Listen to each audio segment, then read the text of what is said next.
And the obvious would be cowbell.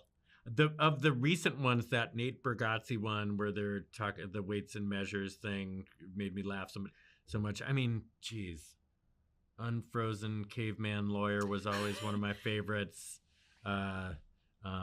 Nice penis, that's geez, you know, I don't know. I mean, you could literally go,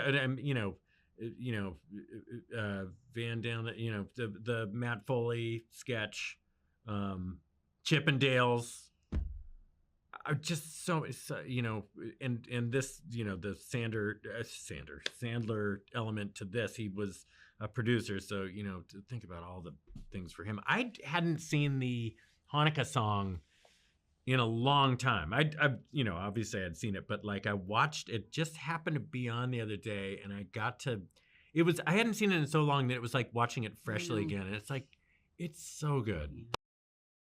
I mean, I would probably choose. We did this sketch during my run there that Keenan was the lead of, called "What Up with That," and it's the same answer I give when people ask me what was my favorite, and a big part of that is part of the reason I put it in there, because I feel very proud of the group, the generation that I came up on, and through the show with, both on camera and behind the scenes, and that is a sketch that featured everyone, including the host obviously, but then also we get some real wild, like cameos of people that would never speak, that you would absolutely prefer if they did, like Robert De Niro or Robin Williams, or I mean, just to name a few.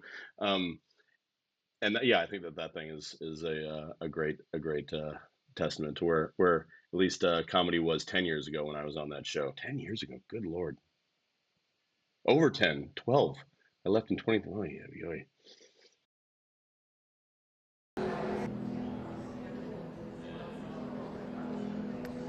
I'm like, all of us are pinch me moments, and I feel like it'll be even bigger than the 40th, and yeah, excited.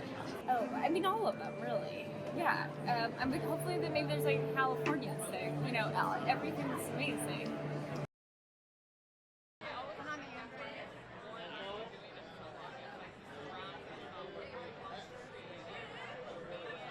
I think with a show like SNL, we have the latitude to be a literal variety show and give you different sensibilities and different pops of that, different perspectives. I love that it's a very pluralistic place for comedy, because it's one of the last places where you can sort of have a grab bag of different kinds of stuff. It feels amazing. It's especially sublime right now because it's Dana coming through, it's Andy coming through, it's Mike coming through. Like, it is the sort of multiverse of the show sort of, coming in on one point of itself right now. And it's such a beautiful celebration, but it's also this weird interdimensional sort of like convergence of these different timelines. It's really surreal. I'm so grateful to be a part of it.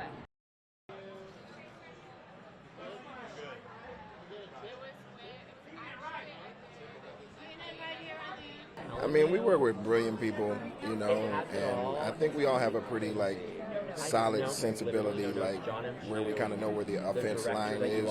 We work really hard, trying not to tread in places that are uncomfortable or whatever without warrant. But at the same time, you can't please everybody, and we're still trying to lighten the mood, if you will. So when you're doing that, as long as we're not overly stepping on, if you step on a toe and you say, "I'm sorry, excuse me," then that should be okay. You know what I mean? And you should be able to just move on and continue to explore or continue conversations that may or may not be uncomfortable. That's kind of our job. It's incredible. I'm speechless about it a lot of the time, but we want to make the special go well and stuff like that. I know it's a very important kind of milestone for a lot of people there, so I just want to do my part.